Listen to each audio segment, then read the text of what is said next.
Hi, Dan Collins again, live from the Las Vegas Traders Expo. I'm here with Mark Sebastian from optionspit.com. We were talking about VIX and volatility and how we can use that. But Mark, first, why don't you tell me a little bit about OptionsPit and what you do there? Yeah, at optionspit.com, we are an education company. So we work with retail traders, teaching them to trade and think like a professional. So I went through a one-year training program where I was forced to learn options inside and out, so that I became, had true understanding of volatility, how to use it, how to trade it. We then took those concepts that I learned as a floor trader, turn them around, and really teach retail traders how to think like a floor trader, even as they're generating their own order. Because using volatility, using the techniques that floor traders use to generate your trade ideas, or to take a generated trade idea and then apply an option strategy over it, you're going to be far better off. So we have some nice programs that are modular, but we also do mentoring services, one-on-one or small group mentoring with traders. Yeah, in the opening ceremonies the other day, our founder, Kim Gitzler, talked about how boring it had been in past years because we've been in that period of shrinking volatility.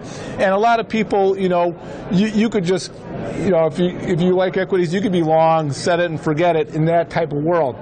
Well, we're not in that world. We're not in Kansas anymore. No. Starting in 2018, yesterday was a great example of a huge volatile move.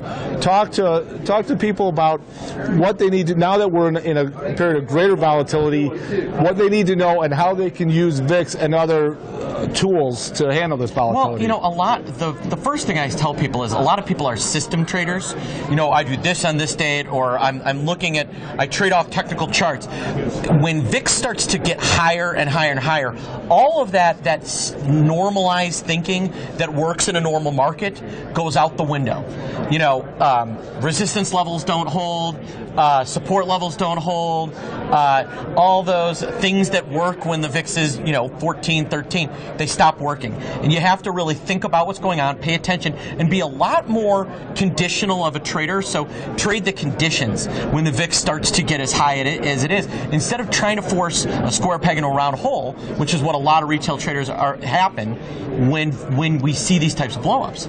Yeah, and we're at a period right now where, even the last 5 years, VIX has been. I created a chart once where there were 10 times VIX settled below 10 in from 1991 to 2016. We had like 12 in 1 year. 45 in 2017. Now, even the last couple years, if you had one spike, it came back down there.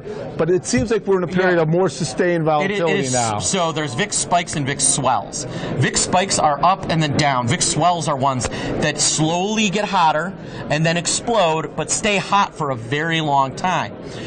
So think of we've got an active volcano going right now, and it is letting a lot of lava out. So these swells tend to take between a few weeks and a few months to work themselves out. So we had the last real swell we had was in February, right? And that didn't work itself out till end of April. So it can take a while for these swells to start to contract. Now, I do think looking at markets here where they are, we're starting to maybe see a little bit of an equaling of green shoots of VIX coming back in, but we're still currently in an area where it could easily re-expand. And what you're saying is that how you address all your trades in that environment is different than in the environment we've had for the previous 3 years. Everything has changed. Okay. Thanks a lot, Mark. It was great talking to you. Thanks for having me. Thanks for joining us at the Las Vegas Traders Expo.